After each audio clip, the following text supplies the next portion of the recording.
Hey guys, I should put my sheets in the dryer before I use them as a backdrop here, and I've got an MK video for you.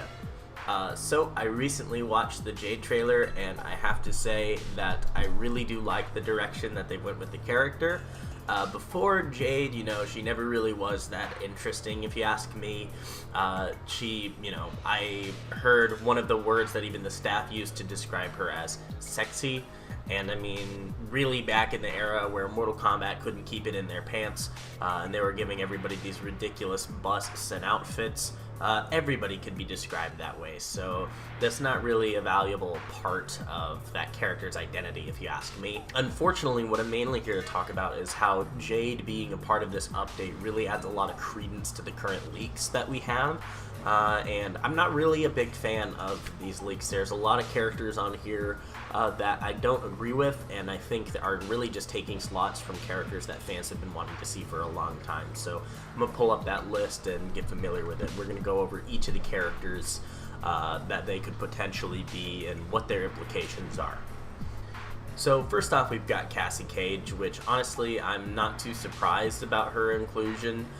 They had a snippet in one of the trailers that showed her in the game, although I do have to say that I'm not satisfied, because it seems, based on all the information that we have, that we've got Johnny Cage, Sonya, and Cassie again, and I really feel like Cassie should replace at least one of those characters if they're going to include her. They're all on a spectrum of an archetype, and Mortal Kombat has so many unique characters to pull from that I don't think it makes sense to have, laid back guy, kind of laid back, kind of special forces girl, and then special forces girl, when you are taking away slots from characters like Shang Tsung, Quan Chi, Noob Saibot, stuff like that. Next on the list, we've got Erron Black. Now, Erron Black is a character that a lot of fans responded to, and honestly, I think he fits great in the Mortal Kombat world. It's so over the top, and it's also so American, really.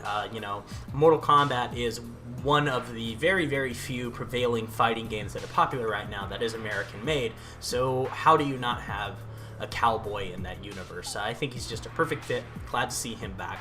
Kotal Kahn, definitely wanting characters that fill that grappler archetype a little bit more, because if you ask me, a big problem that Mortal Kombat has had is not having a lot of playstyle diversity amongst these characters. Most of them, even in Mortal Kombat X, where we did have Goro as a grappler, we had Grappler Jax, and we also had the Sun God Kotal Kahn variation.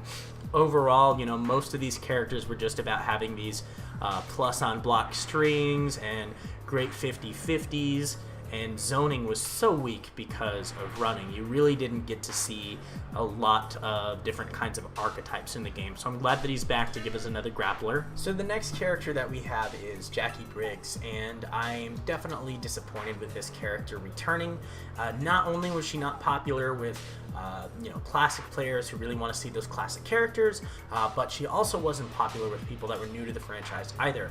And honestly, who could blame them, because nothing was inspired or original about her design. I mean, you did have those cool shotgun gauntlets in that one variation, but outside of that, it felt like she was just a female derivative of Jax, which obviously is kind of the point. She's Jax's daughter. And design-wise, I mean, I don't know how they could have made this design more generic. I really don't. When you look at it, it just looks like she's a nameless Special Forces extra. I could imagine her running along, toting a gun with a bunch of other, who cares Special Forces soldiers. So the fact that she's in this game, they really need to at least add some flavor if they're going to introduce her. But either way, you already have Cassie, Jacqui, and then you also have Frost coming back to this roster, who's a female Sub-Zero. Now, this character has not had a lot of screen time, so I understand that fans want to see her back. She does have a cool design, and she's got a unique personality. All of that's true, but when you already have the game saturated with these thematic clones, it really seems like it's just another wasted slot, especially when we've missed so many classic characters already. Now, Kung Lao and Liu Kang are like Scorpion and Sub-Zero. Sure, they're not on the box art, but they're just as important. Personally, I'm not a huge Kung Lao fan, and I do think that he's not quite as important as Liu Kang is, because Liu Kang, he is the champion of Mortal Kombat, and as they fleshed him out a little bit more, you know, the main character flaw that he has is his ego. And it makes complete sense because he is the golden boy of the Mortal Kombat universe.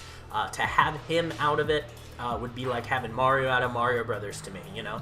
It's even more important to have him than Scorpion and Sub-Zero, arguably. Even though they're the most popular and they're most notorious with the franchise, in terms of Mortal Kombat's world, Liu Kang is extremely important, so that makes complete sense, and I would be upset if he wasn't included on the roster. Lastly, we have a couple of different names that people aren't really sure what to make of. They're T-E-R, C-E-T, and K-O-L. Some people are speculating that this T-E-R could be Terminator, and it makes sense because, you know, some people, they know that this new Mortal Kombat story has to do with time travel, and at this point, Mortal Kombat has set a precedent that these guest characters are going to be movie characters. So I definitely find that likely, but I did take a look onto the Mortal Kombat Discord, and some people are saying that there's evidence to suggest that this could actually just be the placeholder name for Geras. Originally, it was Terras, which is Greek, I want to say, for monster, and I have to say that it makes sense, you know, and Mortal Kombat has a long-running reputation of leaving in these old placeholder names really long into development. In fact, if I'm not mistaken, I want to say just before everything was finalized, literally as late as you could possibly finalize it, Cyrax and Sector were still called Ketchup and Mustard, so that's really not a long shot. As for CET and KOL, we already got Kotal Kahn with the KOT, so that shouldn't be him, but there's no current known placeholders or anything that it might be. CET also doesn't really come up that way, but that leaves us with, I want to say, 1 or 2 roster slots available, and it's ridiculous because there's way too many characters that should be included. You know what, fuck it. Just to really illustrate my point, I'm going to show you guys an obituary of all the characters that this leak would rule out, and I'll let you decide yourself if you think that this final roster is really up to snuff. Take a look. Too bad you will die.